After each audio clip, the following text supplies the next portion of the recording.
Hello again, fellow villains, and welcome to part 2 of our set championship winners video. We've got another set of exciting interviews for you here today, including none other than the mayor of Lorcana himself, Brad. So let's not waste any time, and we'll jump right into this interview between Vince and the mayor himself. Hi there, Rules of Villainy fans. I'm here with the mayor, Brad, of the Rules of Villainy team as well here. He was the champion at the Underground Dojo this weekend. First place, right? First place, yeah. We ended up splitting it, but I felt confident going into it because the matchups all day into Amber Steel were, heavily in my favor. But we were tired of playing after 8 hours, and we decided to split it. But yeah, I walked out of there feeling like a champion for sure. Yeah, and that is your best performance in a set championship to date. In the set championship and probably Lorcana in general. Like, yesterday felt incredible. And I almost didn't go. I was burnt out from the day before and just in general of trying so hard to get this mat. Everybody knows who watches or listens knows that Scar's my boy. I really wanted it. And, I didn't know if it was going to be in the cards, and everything just clicked yesterday with the deck. And, couldn't be happier. Yeah, well, I know everybody at the Rules of Villainy is super proud to see that you were a victor, but you talked a little bit about it, but can you say just how does it feel to get this mat that you really, really wanted and to get that victory? Because I know you've had a lot of weeks where you've been like, I don't want to play the game, or you go back and forth. So can you talk a little bit about that? Yeah, I may have said that in the past. There's never a point where I don't want to play the game, but some of those defeats, on the set championships early in the set is it makes me quite disappointed. Dealing with disappointment is something that I got to everyone's got to deal with, and sometimes I'm like, did I enjoy today? Did I have fun? But ultimately, the answer is always yes, and I just have to remember to have fun. And my fiance reminds me all the time, just go have fun. And that was her advice yesterday when I went, and I came home, and she goes, "See what happens when you remember to have fun." But no, it meant a lot because one of the the conversations we were having in the Discord and the team chat before even going was that. I really want that validation. We've been podcasting about it for 30 weeks now, which is absolutely incredible. I'm having a great time, met a lot of cool people, still continuing to do so. But it gave me a lot of pride to realize, okay, I know what I'm doing now. I feel like I know what I'm doing, and at least demonstrating in this instance that a little bit of luck, a little bit of skill, everything can meld together at one time and show me something exciting, so it means a lot. I've never felt better about the game than I did yesterday. Well, we always say at the intro of our podcast that we're questing and challenging our way to the competitive top tables of Lorcana, and here you are now having quested and challenged your way to the competitive top tables of, I believe, 25 plus person event? Yeah, 24 was what we fired with because I think somebody forgot to drop out of it. I don't know who. No, it was 25. I mean, I may have not been there. I was just there in spirit. That's right. At the bottom of the rankings the whole time. That's a good segue, too, actually, because even though I was the only one on the team that made the top cut, Ron and Britt and Andy and Kirsten all stuck around, and apparently you were there in spirit, even in the Melee rankings, even though you didn't play. But no, it means a lot to have the support of everybody who stayed. The people who were on the Discord, John and Megan and Ryan, everybody who was actively commenting on Discord between my rounds while watching the Melee it gave that sense of wow, we're all in this together, and looking down in between rounds and seeing Brad's going on. I'm like, you guys, go watch football or whatever's on right now. You're too kind, but. No, it meant a lot, and it's still an incredible feeling. It was such a rush to, finish that game and realize you're in the top 8 now. You're in the top 4 now. You're going to the finals. It's only 24 people. I've been in much bigger events, but it's 24 people that I had to outlast, and was great. Great matchups, great people. Everybody was in good spirits. There were no sour apples or anything. It was just a great day of Lorcana held at a great store that I want to go back to. It was my first time there. Always been wanting to go there. And Randy over there at Underground Dojo just absolutely great. Gave me a tour of the place. And yeah, I can't wait to go back. That's so awesome. We are really blessed in this area to have so many great game stores out there and just getting to know more. So I want to talk a little bit about this deck here. So you're playing, you call it the Mayor Fasa. It is a Amber Ruby deck. But first, before we get into the deck, because also to listeners, he's going to do a whole deck breakdown, a video that we'll put out later. But how does it feel to win with this deck? A deck that I believe Villain Andy called Jank. Well, anything that Andy doesn't play is jank until proven otherwise. And I think I've given him plenty of evidence that when piloted well. This deck it does great, right? You know, we've had our matchups at our locals where I came out the victor, and I think he's probably taken it down with other decks before, but. It's never felt as good as it does now, and I got to give all the credit to. I didn't build it. I'm not a great deck builder. I have ideas, but I got to give all the credit to Humble over at Labyrinth and Illumiqueer Lens from Love to Lore. They worked on it together. They are constantly updating it. They both had a few different spices that they changed here and there, but I've spoken with Lindsay. Privately about when to play it, how to play it, whether 2-game format's good for it or what the local meta is. And she'd say, if you're high in Emerald Steel, don't think about playing it because it doesn't feel good. If it's 2-game format, you're going to draw out a lot and not do well. And I think everything just aligned for this 3-game format tournament yesterday to run it. And I played the best that I ever did. And I got to give, a shout out to them for putting in the work to making that deck and showing, how fun it can be, because I've had the most fun probably piling it, even over Blurple. Everybody here knows me as the Blurple guy, and this deck has just been great to me, and I can't thank you guys enough. So it was awesome. I can attest that you really enjoy playing this deck because you just get a whole light triggers on you when you play. But it is not fun to play against. Let me just say. But I appreciate you giving the shout out because I was going to ask where you got that inspiration. Yeah. But I always know that you like to add a little flavor to your decks, sure. Whether it be the Triton's Decree in a certain deck. Did you add any different? What's your flavor in this deck? There's two things. The MVP of the deck is Lumiere for sure. The extra strength that he gives to the characters really helps control the board when needed. The spice that I added a one of the Wreck-It Ralph Admiral Underpants. He's just a one of. He's a 7-cost uninkable. If you can cheat him out with Gaston, you probably have a Mulan or a Rapunzel or Moana even in the discard from the early game. That instant 2 lore if you bring them back. You can bring back any card, which I didn't even realize because I'm always looking for princesses when I do it.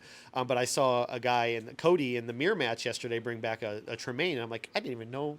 It didn't even occur to me that any other card could be pulled back.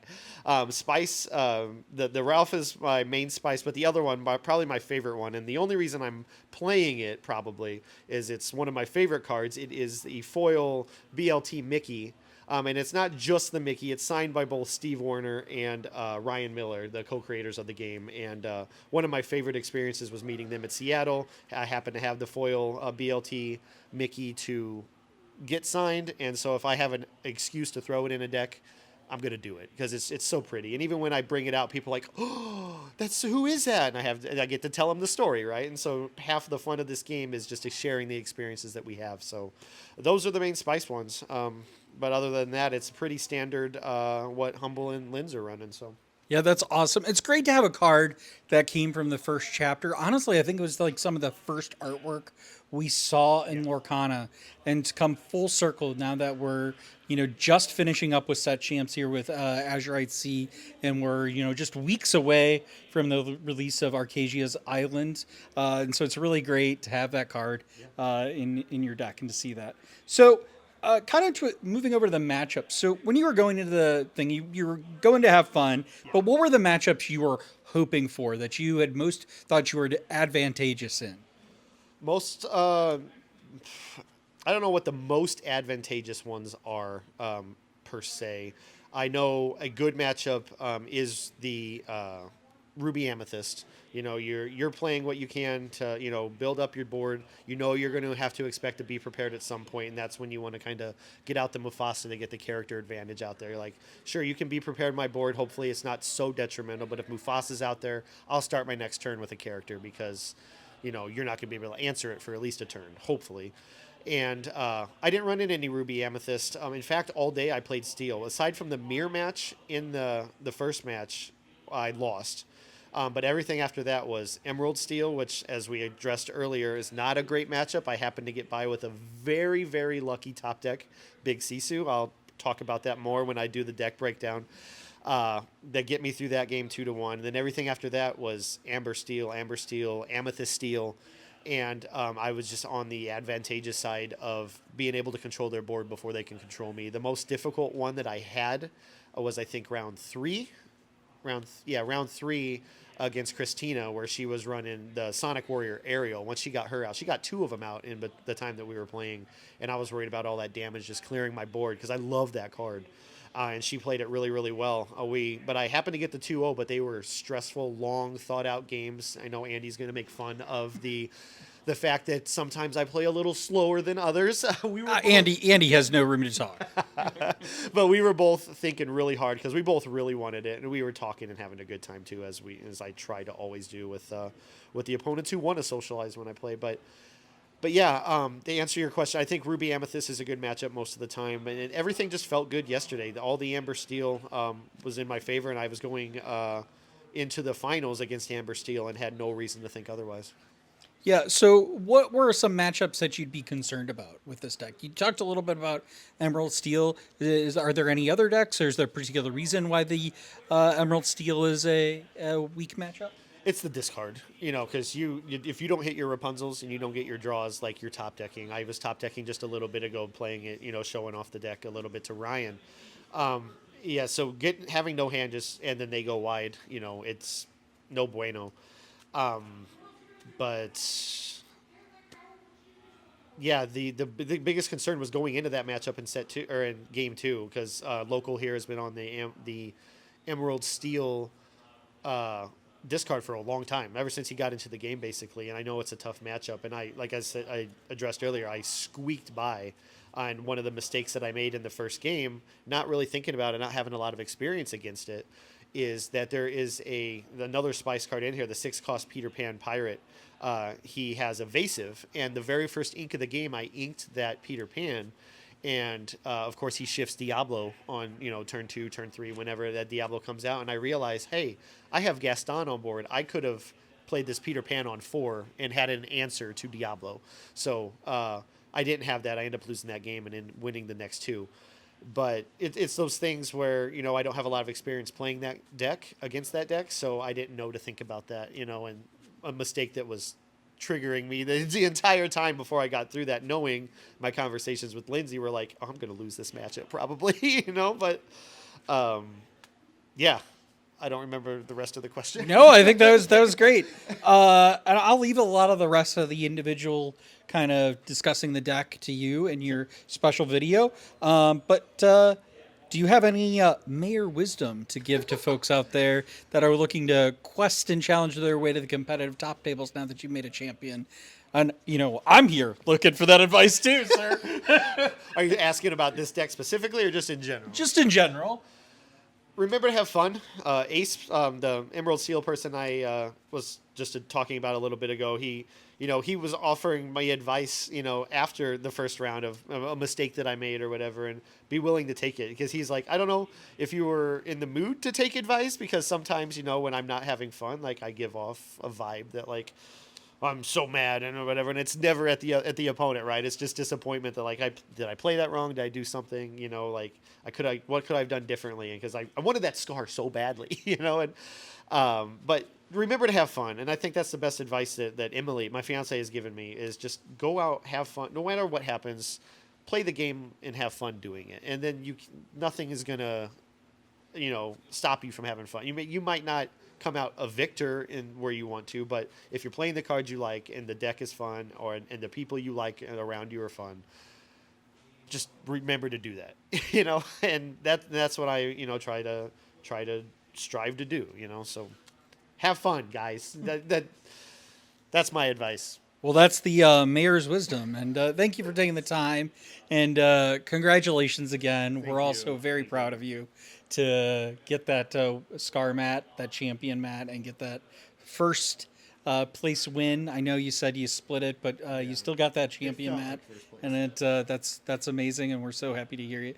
And also, keep a lookout for when we have that deck tech video with Brad going over this Mayor Fasa deck. And thank you again. And back to you, Andy. All right. Thanks, Vince. Great to hear from the mayor, and congratulations on your win, man. Very, very deserved. Was happy to be there with you in person when you got that. Next up, we've got another first-time Set Champs winner. Rules of Villainy team member Codey is interviewed by the mayor himself. Take it away. Okay, everyone, how's it going? This is Brad here from Rules of Villainy, and I got a special guest. We got Codey from the team, from our Bodax local league. How you doing tonight, Codey? I'm doing pretty good, Brad. How are you? Not too bad, not too bad. But yeah, it's been really good. But I heard that you had a great weekend, and I wanted to have some words with you.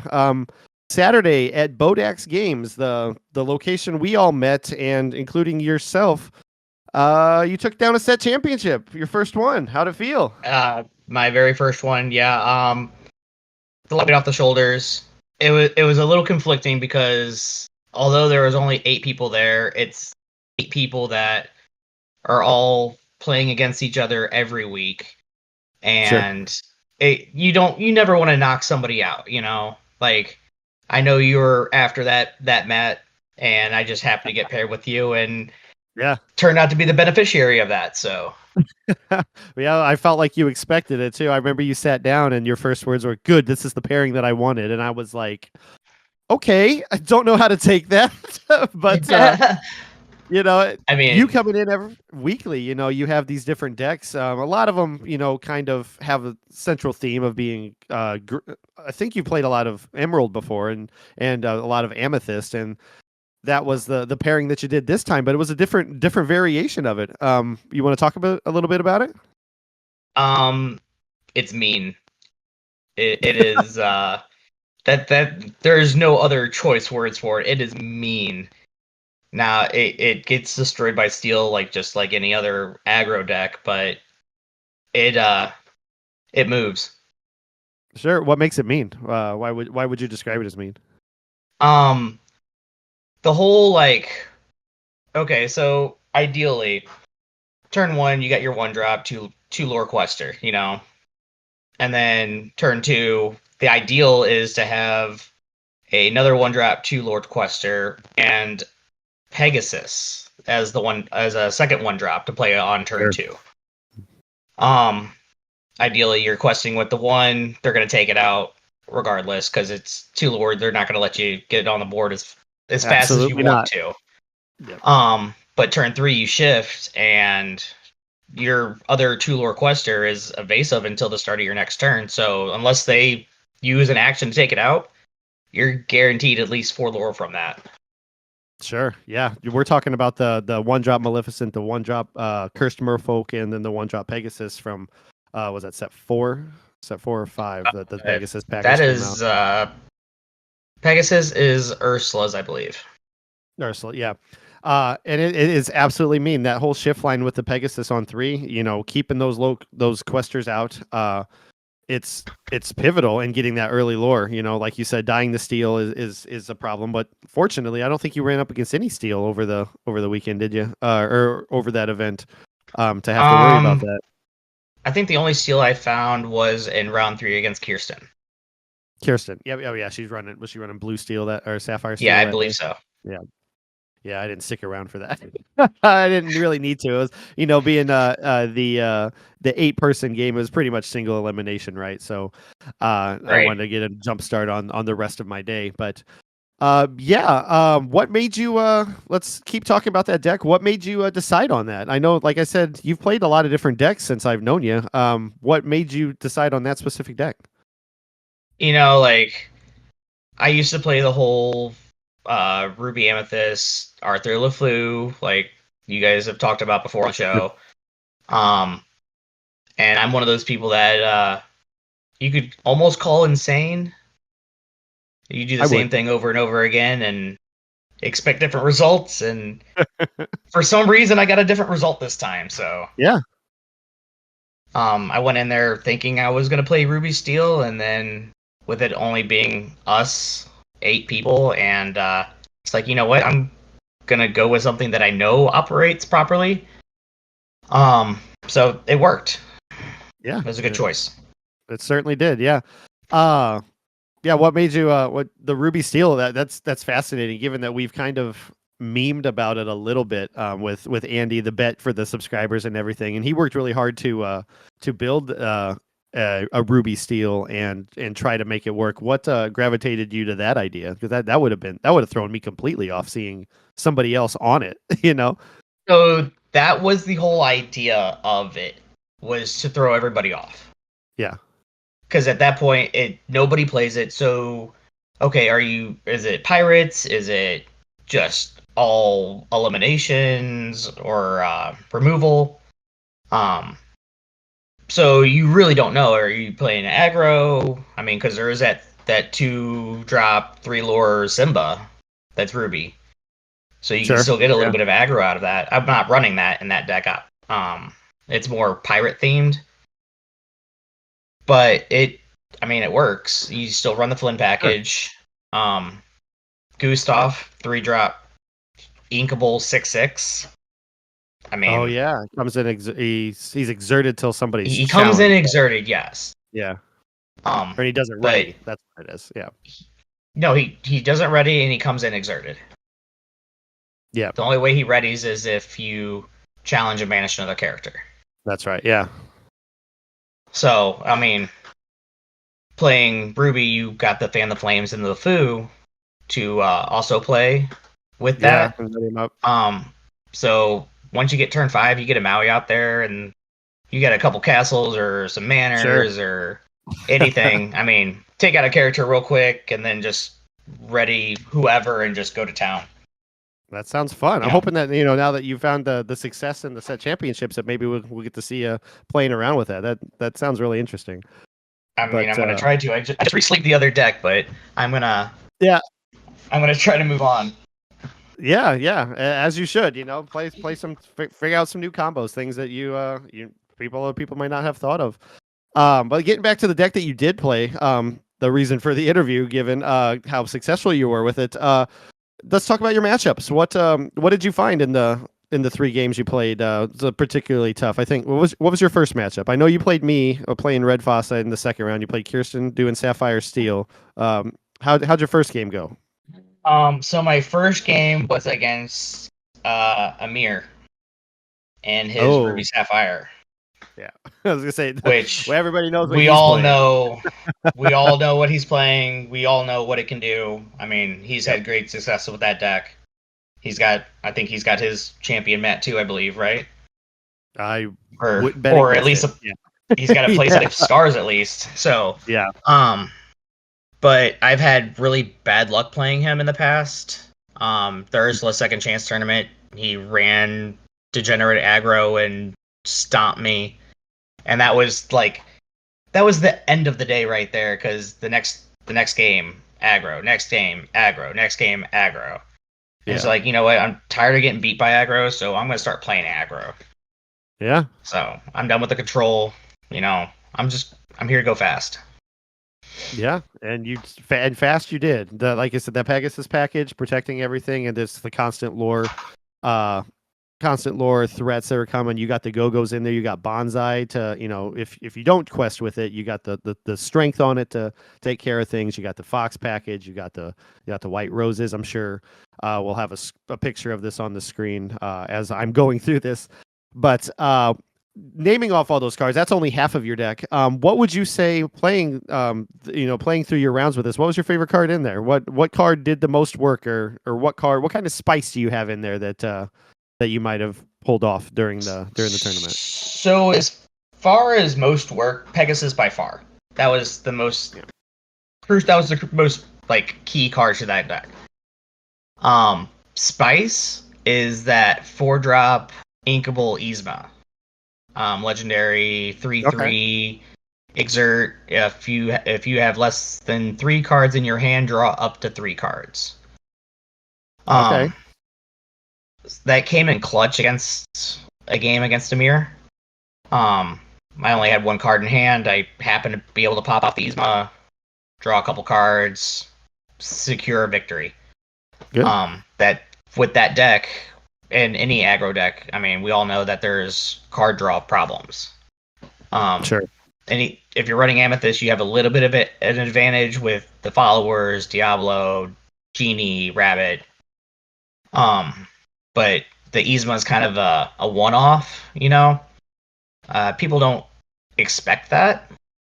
I certainly wouldn't. Yeah, I don't think she came out in my game. But yeah, looking at your list, aside from the Yzma, the only draw that you really have is that Genie. You know, most of the time in these Amethyst decks and the traditional Emerald Amethyst deck, you'd see the rabbits and you'd see the followers and maybe the brooms, and you've omitted all of that. You went straight gas with the questers and Pretty the much. evasives and stuff that you know, in certain situations with me absolutely saved you. The Pegasus on board for the final 2 lore of the game, I couldn't deal. I had no way of dealing with it. I would have to, you know, get Mufasa banished somehow, which I couldn't do to try to high roll a dragon. I don't think I saw something. Mufasa once.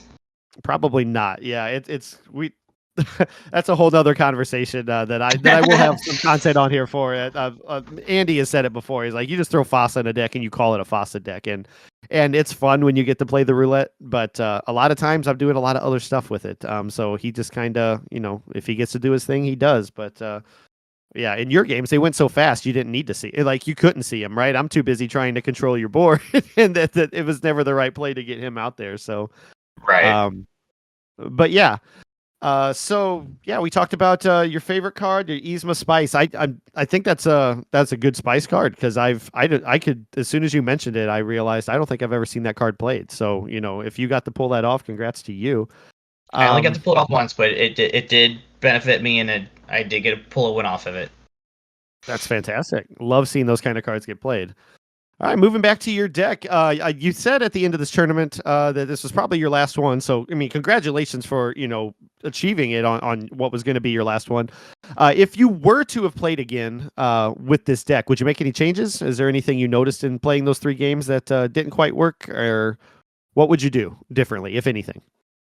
So it's actually kind of funny. So the night before, I was playtesting with our other teammate, Reckless Ron. Sure. And I was using that deck, and he was using Amber Steel, and it got to a point to where I just had to scoop because I couldn't get anything to stick. Sure. So that's what kind of like made me think about playing Ruby Steel, is because I wasn't getting anything to stick. If he's gonna do the same thing, then I'm kind of SOL. So, but playing the Emerald Amethyst, that was, I mean, it was firing on all cylinders. Like, yeah, nothing there. I could have misplayed it, and it wouldn't have mattered. Like, it was just firing. It wanted to win. Yeah, that's how I felt yesterday. Everything was just clicking. It's great when the deck that you have built, just you get all your engines going, and it just feels unstoppable, right? That's such a good feeling, and I'm so happy that it worked out for you. I mean, it's like a 20-second aggro victory, right, Brad? Yeah, yeah, pretty much. Like it's seeing all those low cost, high reward characters come out and just quest and make you deal with them. It's a pain knowing that Go-Go's in your hand or in your deck that can just come out. I can't leave damage on my characters because that's just instant lore for you. You got your Rose, you got your goats, you know, you got your Elsa to come out and just exert whatever I play that I think is safe. And on top of that, the Gathering Knowledge and Wisdom, a card that, you know, you sneak into any Amethyst deck and get that instant 2 lore. It just, you have so many, you know, conditions here that just, you know, can secure you the victory stealthily, you know, that it's, you know, you have to be on your toes. And I was the entire time that I played you. Moving on to my last question here. If you had any recommendations to our viewers or listeners or anybody interested in Lorcana and going to their set championships, what would it be? I mean, I think you guys have said this before. Play what you're comfortable with. Um, don't don't be stupid. Do what you know is going to work. I mean, Sure. you can say it any more blatantly than that without being rated R or PG-13, whatever. This is a family show. No, yeah, we completely agree. I told Vince tonight that just remember to have fun. It can be competitive, and there's definitely a competitive aspect of the game. But if you're not having fun playing it, you know why What's why the are you point? playing it? Yeah, Right. so do your best, build what you do, build the decks of the cards that you like, and just have fun with it, and you know play what you're comfortable with. And Like you said, I mean, that's our don't get me motto, wrong. basically. It's definitely more fun to win, but you can still have fun losing too. I've been on You can. that. I've been on that end of the stick quite a bit. Sure. All right. Any last words? Support your local game store. If you say you play at the collector store or Grapes all the time, branch out, support everybody. We're all one big community. That's what we are. We're one big family, Yeah, pretty much. Yeah, that nails it. Like we champion that all the time. That's a great community here in St. Louis. I hope everybody listening, not from here, has that same kind of experience, that same kind of community. And we hope that you enjoyed our meeting Codey today. And congratulations again, Codey, on your championship, man. It's well deserved. Happy playing with you every week, seeing you every week, and can't wait to see what you brew up next time. I appreciate it, Brad. Thanks for having me on, and congrats to you as well. Thank you so much. All right, and we'll pass it back to you, Andy. Thank you so much. Thanks, Brad, and congratulations again, Codey. Next up, Villain Vince sat down with team member Megan to talk about her amazing run to a top 2 finish at the Game Night Set Championships. Welcome, here, Villain Vince here with ROV team member Megan. This is her first time, I believe, on the channel. Is that right? Yes, it is. That's true. Yeah, great. Well, we're here to interview you about your win at Game Night. Your split with Game Night. That's right. Yep. So before we do that, though, since folks haven't seen you, can you tell us a little bit about like how you got into Lorcana? Yeah, sure. So my husband and I, we used to play Magic a little bit, but like kitchen table Magic, right? Basically, a date night would be grab a couple of pre-con decks. They had pretty fun ones that were a little better than like a starter deck, right? Grab those and have a couple of drinks and play Magic for the night. So that was always fun. So he kind of follows the TCG community, and then he saw Lorcana up and coming, and I like Magic, but I would never was comfortable going out playing, right? So I was like, oh, this is brand new. It's a little bit simpler once I realized they weren't gonna have all the instants that are in Magic. That was a big thing for me, and just being in a fresh community, right? Not this community that's 30 years established was a little intimidating, right? So yeah, we started getting into it. I think Grapes was the first time I went out to League and played. awesome. So that was That's so cool. Yeah, and they had a really good crew there. It was really small. I think there was only 6 of us maybe, and that was back in September, right when it first came out. And then I started playing here at Manticore. And then it just kind of slowly evolved. I remember at time Stitch Championships came out and it looked so cool. And I was not anywhere near confident to be I'm going to get one of those. As soon as it came out, I was like, psh, I'm not even going to think about it. But we did play in a few championships. Weren't lucky enough to get to the top at all. But since then, I've come a long way. Got a lot of more confidence. And I consider myself fairly competitive now. It's kind of crazy. I definitely never thought I'd be playing card games competitively. So it's been a really fun ride. Yeah. Yeah, it's so awesome. So Game Night was in week 2 of the set championships. Did you play in any other set championships, and how did those go? Yeah. So the first week, I played here at Manticore, and we had a nice small one. It was a little 8-person one, so that was a lot of fun. And then, let's see, was it the following day, that Sunday, I played over at Grapes, and I made the top 8 there. I actually made it the top 4, and then got beat out by that aggro Harlan deck, right? Yeah. And it was just so wild. It's like, all right, that's that. And so yeah, that was so close to the mat now, right? I had to give it another go at Game Night then, and that one, again, really awesome crew there. Made it all the way to that top 2, and I was so excited. Yeah, that's so awesome. So, what deck did you ultimately end up deciding to settle on at game night? Yeah, so I finally landed on Ruby Amethyst. A staple I love. It is, yeah. And I'll admit, for a long time, I was very anti-Ruby Amethyst. The first, 3 sets or so. I think you're not alone. A lot Yeah. of players are in that boat. I played a lot of Emerald Amethyst. That's been my favorite deck for a really long time. Especially in the beginning, my husband was the deck builder, so he gave me this Emerald Amethyst deck one time, and I was like, oh, this is so much fun. I just can't run with it. But I think the more I've learned about the game, I've kind of veered more into the control space, and so yeah, I like the Emerald Amethyst, but at some point you get to where if they go wide and you can't kill anything, you're just like, oh, well, I guess this is it, right? I like to be able to recover with the Ruby Amethyst. So, Right. It's always good to have that be prepared in yeah, pocket.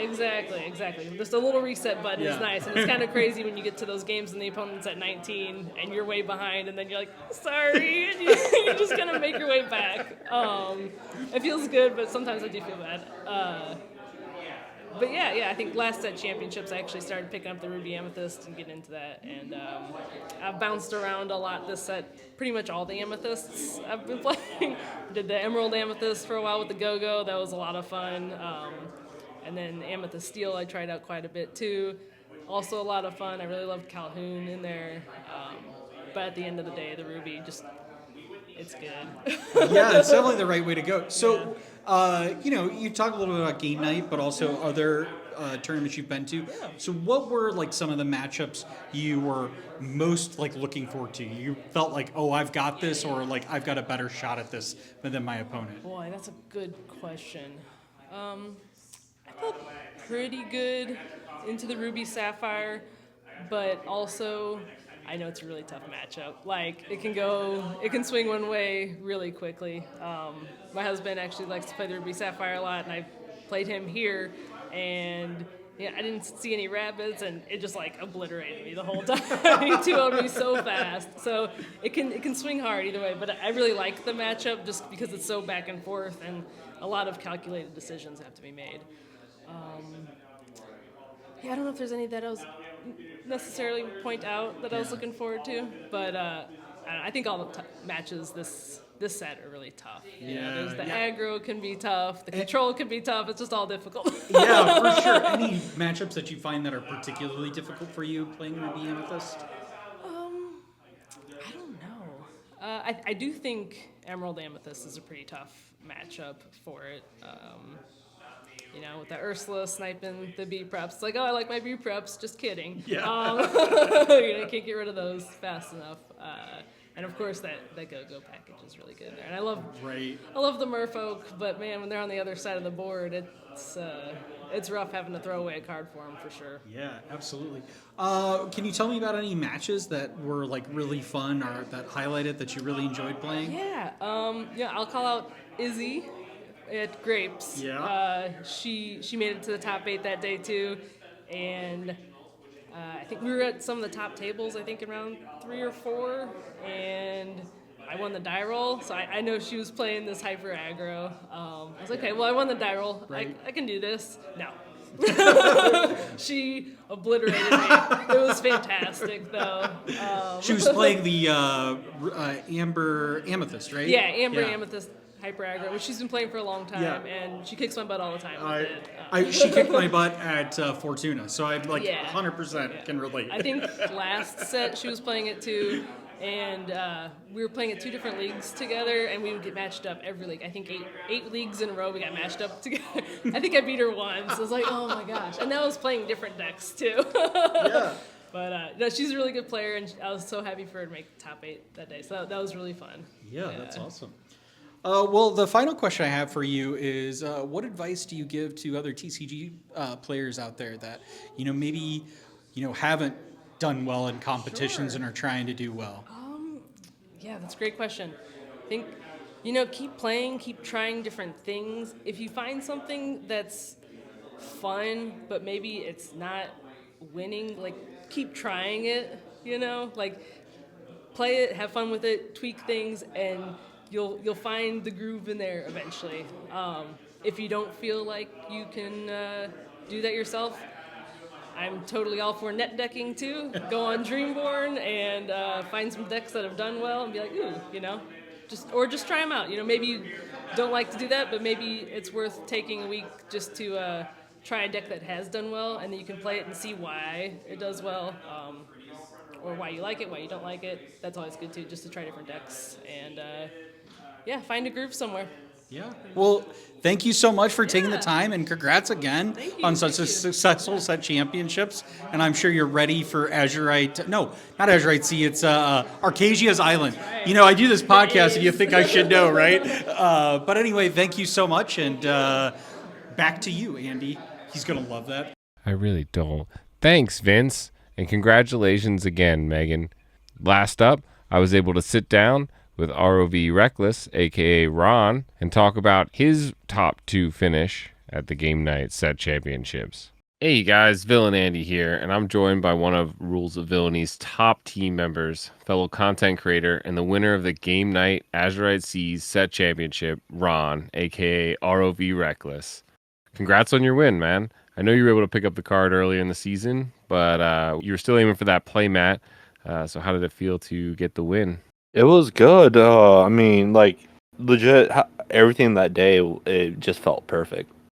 Everything was just lined up, die rolls, everything. That's great to hear. Yeah, firing on all cylinders there. So your main deck, you typically play, I believe, is like Ruby Sapphire. I think you're kind of known for that a little bit. At least more recently. Back in the day, you were the Amber Steel terror at Bodox for sure. But what made you decide to go with, this Emerald Steel list at the set champs? With our current meta in our locals, it just sped up really fast with everyone either going with some kind of aggro deck or like with the hyper aggro or the new Diggy. So just me going something with steel was the play. And Okay. then I would say green has a nice tendency of hand disruption. Which against Amber Steel, they need their songs to be able to do anything. When I can go to drop an Ursula and rip that song out of their hand right away. Yeah, that is really nice. So I think you told me the name of your list when you submitted it to Vince was, quote, stolen from Zan, although Vince ruined it and took all the fun names out before putting it online. So this was just card for card, the same list he played at Continentals? Yeah, I get to watch him there in person play that, and I was very intrigued just watching him play that. And I was like, as soon as I got back, I was like, I need to get this list together or have one of my friends put it together for me.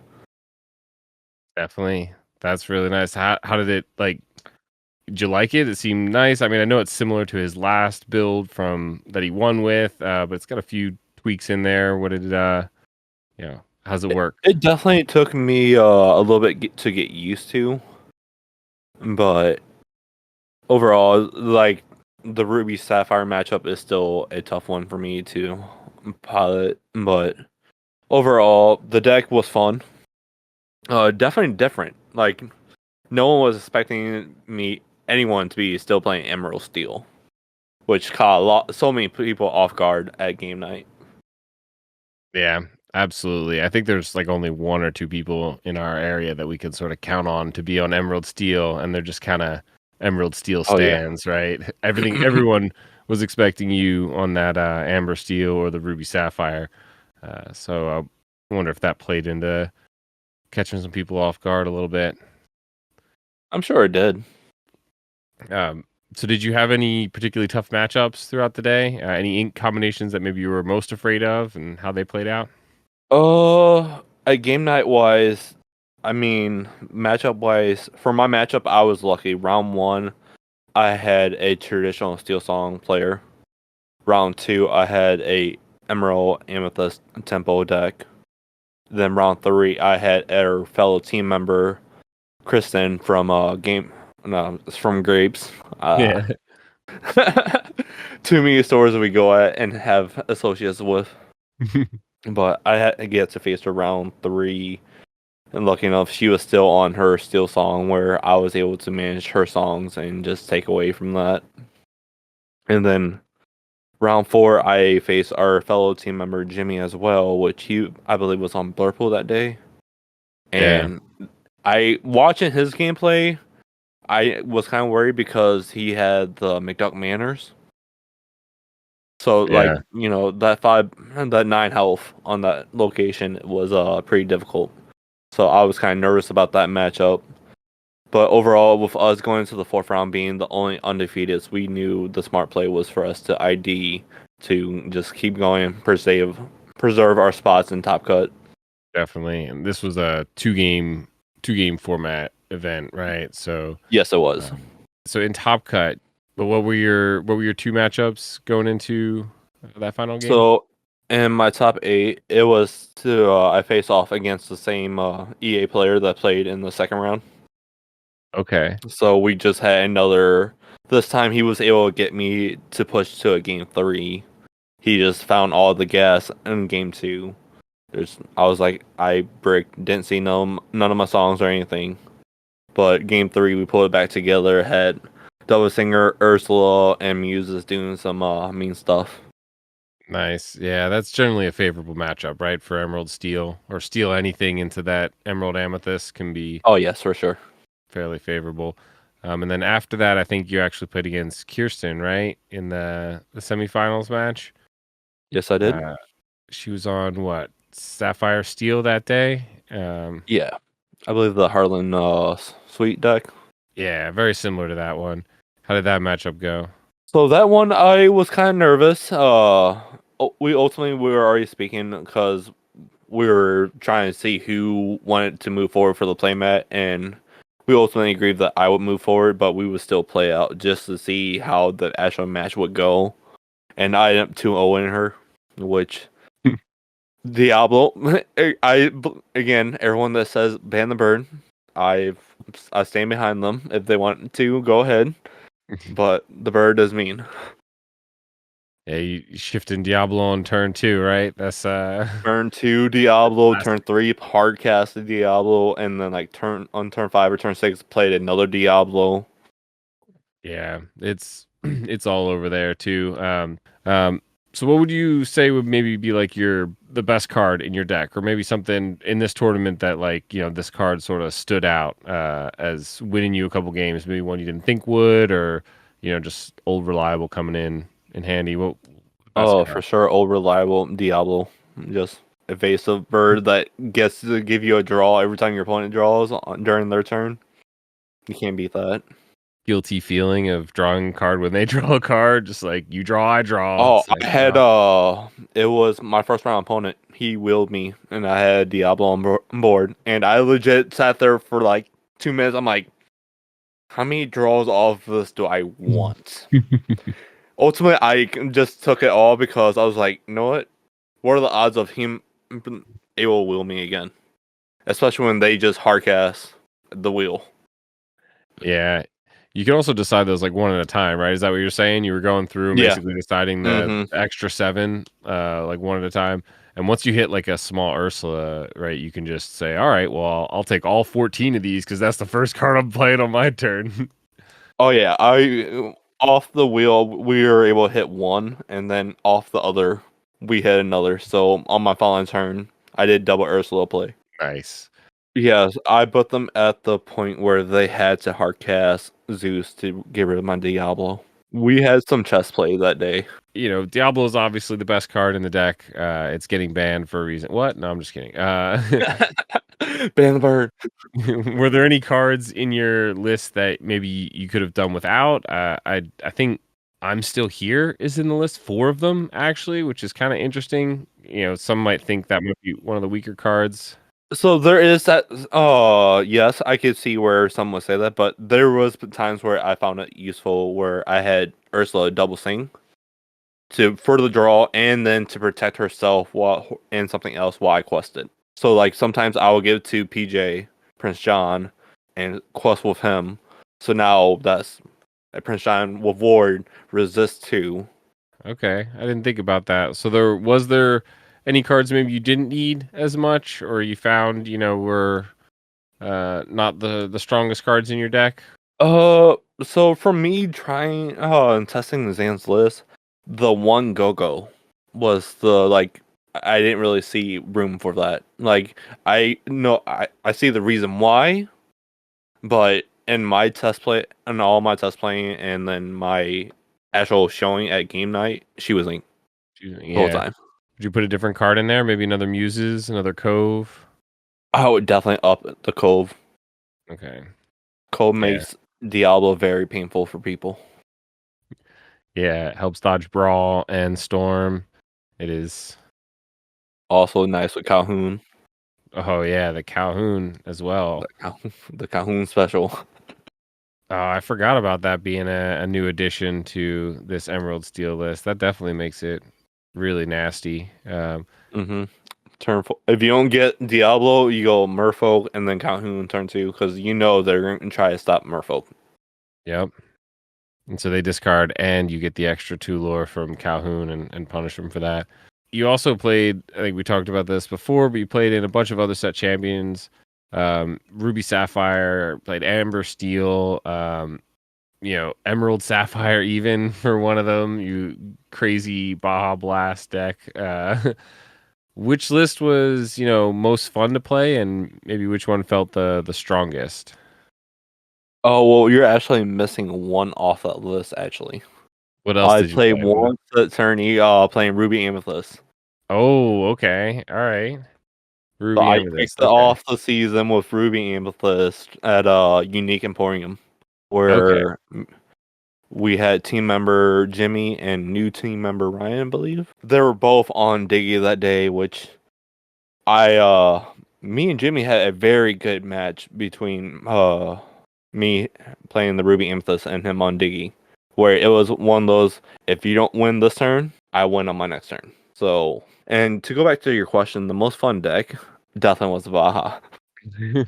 Just ramping and dumping their hand. Oh yeah, it was against aggro. I mean, some like against Diggy, some Daisy. She didn't give. She took, which I mean, in a deck like that where I have very like 1/3 is my characters, the rest are all actions or songs or everything else. But yeah, able to ramp up, bounce everything back to your hand, draw a whole bunch off with Clarabelle, and then following turn make them discard their whole hand. Was nice. A lot of fun. What about the strongest? Any of them feel like particularly stronger? Like when you're playing, you're just like, man, this definitely feels like the best deck. I definitely have to stick between Ruby Sapphire, Amber Steel, aggro, like the Diggy. Yeah, that deck is. Kirsten played that so much, and I practiced so much against that, and it's hard not to think that that's not one of the strongest decks. It's so It's painful. definitely one of the strongest currently right now. This meta is just so much faster than it ever has. Absolutely. So we've got a weekend left of set champs. I know you're going to be, believe participating in the February 8th event we're doing here for the D23 Mickey and 1.5K. But we got one last set champs, I think, after that. So any For sure. thoughts on what you might play there? Bring back one of the ones you played before, maybe. Oh yeah, no. We already took some inspiration from Melbourne, from DKP. Okay. The goat. Guard the manor, the protect the manor. I like that. Yes, we're slowly tweaking the list already, and we're throwing little things here and there. Think about Prince John or two. Help recur back a couple items. Throw in the Vitella Spear back in. Nice. As long as you don't get rid of those super peepos, you know? Oh no! Super people, we're keeping them. Super Yeah, people all the way. that's such a good card. I was so happy to see him play that. Oh, after I went back on the urge of like, I'm on Google. How can I get the foreign language ones? I want the Italian super peoples. Yeah. If someone over in Europe wants to hit us up with some Kofo super peoples, Yeah. We'll send you cold foil super goofies in return. right? Maybe they like Goofy as much as we like Peepo, right? They're like, oh, that's such a Peepo name. It's so goofy.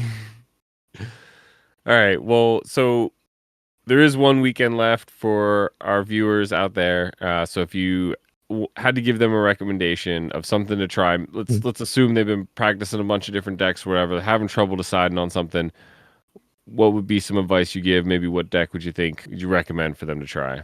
I mean, ultimately, play to have fun. So play what you're most comfortable with. If it's an aggro deck, play it. High roll it, play aggro, go fast. Win by turn 5. Let's go. So we all have been there at one point where we just we don't want to think. We just want to go fast. Just turn sideways. Let your opponent deal with your board. Yeah, absolutely. That's what we saw Codey do at Bodox, right? He was like, "I'm just gonna go fast," and he did. Indeed, he did that day. All right. Well, thanks a bunch for spending the time with me doing this interview.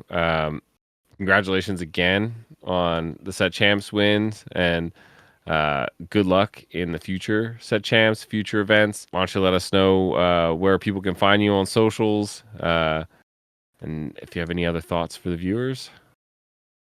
You guys can follow me up on my YouTube at ROV_reckless. That's with 2Ks, not spelled the traditional way. We should be having future gameplays coming up on the channel soon. Currently, right now, we're doing shorts on Japanese packs, which we're, lucky enough to get our hands on. And then you can check me out on Instagram at Reckless Games, spelled the same way as my YouTube. We'll have those links down in the description for sure. For sure. Thank you very much for having me. Definitely. Thanks again for coming on.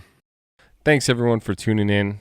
I hope you had a great time. I know we did. Be sure to hit that like and subscribe button. We'll see you in the next episode.